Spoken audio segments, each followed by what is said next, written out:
인생은 상인의 길이다. 나는 뭐 상인이 될 게 아닌데 내가 그런 걸 왜 궁금해 하냐고요? 우리는 태어나서 죽을 때까지 무엇인가를 팔면서 살아가는 사람이라고 얘기합니다. 그 위대한 상인이 되는 10가지의 비법.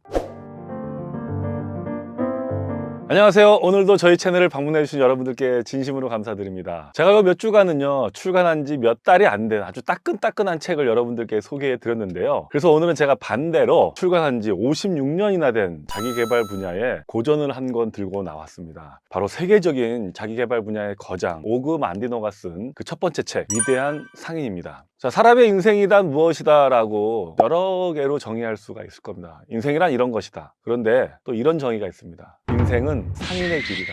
상인하면 우리는 장사꾼, 유통업자 이렇게 생각하는 경우가 많습니다. 그런데 우리는 태어나서 죽을 때까지 무엇인가를 팔면서 살아가는 사람이라고 얘기합니다. 맞죠? 제가 어느 직장을 다니는 것도 나의 지식이나 기술이나 재능을 그 회사에 팔면서 월급을 받는 거죠. 장사하는 사람만이 상인이 아니라 사실은 직장인도 상인입니다. 그러면 예능인은요, 자신의 끼를 사람들에게 파는 거죠. 결국 우리의 인생은 상인으로서 살아가는 인생이라는 것입니다. 이왕 우리가 상인으로 살려면 위대한 상인이 되어야 되지 않겠습니까? 그 위대한 상인이 되는 10가지의 비법, 10개의 두루마리를 여러분들께 소개합니다. 이 책을 쓴 오그 만디노, 이분이 쓴 책 18권은요 전 세계 25개 언어로 번역이 돼서 총 5천만 부 이상이 팔린 정말 성공학계의 거장으로 이름을 남기신 분입니다. 하지만 이분의 삶도 결코 평탄치만은 않았습니다. 원래 저널리즘을 전공을 해서 기자가 되고 싶었던 분이었는데요, 그만 어머니가 갑작스럽게 죽게 되고, 그래서 대학 진학을 포기하고 제지공장에 취직, 미 육군 항공단의 포격수 보험회사의 세일즈맨으로 취직을 하게 됩니다. 자기한테 맞지 않았던지 알코올 중독에 빠지게 되고요, 아내와 딸이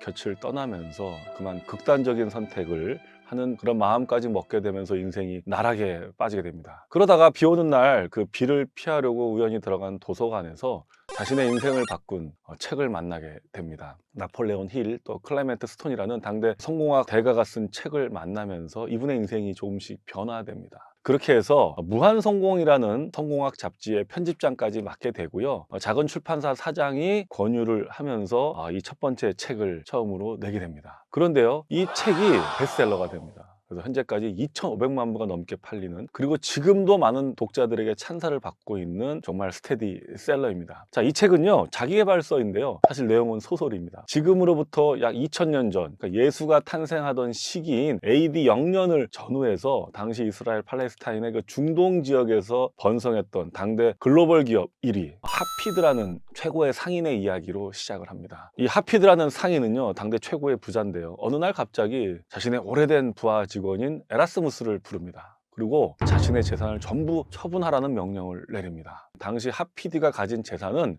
이 소설에서는 약 1천만 달란트라고 나옵니다. 이 달란트가 우리가 알고 있는 그 탤런트의 어원입니다. 이게 원래 그리스어 탈란톤에서 나온 말이고요, 이 탈란톤은 원래 저울의 무게 단위로서 약 33.75kg이라고 합니다. 그게 점점 이제 화폐 단위가 됐는데 1달란트는 6,000데나리온인데요, 이게 1데나리온은 노동자의 하루 일당이었다고 합니다. 그러니까 6,000데나리온은 6,000일, 17년치 연봉인 셈입니다. 그래서 오늘날 화폐 가치로 계산을 했더니 약 1달란트가 5억 정도 하는 겁니다. 그러니까 1천만 달란트면요 약 5천조 원이 됩니다. 글로벌 시가총액 1위였던 애플이 한때 3조 달러, 그러니까 약 4천조 원 정도였거든요. 그러니까 애플보다 더 큰 부자라고 해서 이 소설에서 나오는 거죠. 자, 그 많은 재산을 모두 정리해서 가난한 사람들에게 나눠주고, 또 그동안 함께했던 임직원들과 거래처에 다 양도하는 이야기가 나옵니다. 자, 그러면서 이 당대 최고의 갑부였던 하피드가 이 에라스무스에게 그동안 자기가 사업을 하면서 거부가 되면서 숨겨왔던 비밀을 이야기해 주는 것으로서 이 소설이 시작이 됩니다. 자, 이 하피드는 또 비밀이 있습니다. 원래 파트로스라고 하는 큰 거상의 천한 낙타지기 직업이었습니다. 근데 자기도 이 파트로스 주인처럼 상인이 되고 싶은 거예요. 그래서 낙타지기를 벗어나서 자기도 상인이 되고 싶다고 파트로스에게 간청합니다. 한 번도 장사를 해보지 못한 사람이. 그랬더니 파트로스가 하피드에게 물건을 팔 수 있는 기회를 줍니다. 그래서 당대 최고의 옷, 지금으로 따지면 명품 옷입니다, 폴라라는 브랜드의 명품 옷을 한번 팔아보라고 합니다. 근데 한 번도 장사를 해본 적이 없는 이 하피드가 물건을 잘 팔 수 있었겠습니까? 그래서 몇 날을 발품을 팔면서 장사가 안 됩니다. 그래서 어느 날 가난한 마을에 가다가 우연히 마구간을 들리게 됩니다. 그런데 거기서 어떤 허름한 옷차림을 한 가난한 부부가 이제 막 아기를 출산을 해가지고 말 구유에다가 허름한 천으로 아기를 누워놓고 있는 겁니다. 그래서 이걸 본 하피드가 갑자기 무슨 감동이 일어났는지 그 비싼 명품 옷을 이제 막 출산한 아기에게 옷을 덮어주고 그 부부에게 선물을 하고 그냥 나옵니다. 그렇게 마구간을 나오자 자기 머리 위로 이제 밝은 별이 계속 있는 것을 이제 보게 됩니다. 그래서 정작 팔아야 될 옷을 팔지 못하고 처음 본 가난한 부부에게 옷을 어떻게 보면 선물하고 후회가 되는 마음으로 다시 그 주인 파트로스를 만났습니다. 결국 물건도 팔지 못하고 결국 파트로스 주인에게 빚을 지게 된 거죠. 그래서 자기를 책망할 줄 알았던 파트로스가 갑자기 자기를 대하는 게 달라집니다. 파트로스가 오랫동안 찾았던 적임자가 바로 당신이라 그러면서 이 하피드에게 자기가 지금까지 상인으로서 갖고 있던 비밀을 전수해 줍니다. 그게 바로 뭐냐? 자기가 이렇게 큰 상인이 될 수 있었던 비법이 담긴 10개의 두루마리입니다. 그리고 그 두루마리에 나온 대로 당신도 지키면 너도 나보다 더 큰 상인이 될 수 있다고 하면서 자신의 재산 중 상당한 양의 재산을 하피드에게 창업 자금으로 주고 떠나보냅니다. 그리고 너도 언젠가 이 두루마리를 넘겨줄 사람을 운명적으로 만나게 될 거라고 얘기합니다. 자, 그 10개의 두루마리. 이게 바로 이 위대한 상인 비밀의 내용입니다. 아주 내용이 재밌는 소설입니다. 그렇게 해서 그 10개의 두루마리에 나와 있는 내용을 매일 보고 익히면서 하피드가 당대 최고의 갑부가 된 것입니다. 여러분, 그 두루마리의 내용이 궁금하지 않으십니까? 나는 뭐 상인이 될 게 아닌데 내가 그런 걸 왜 궁금해 하냐고요?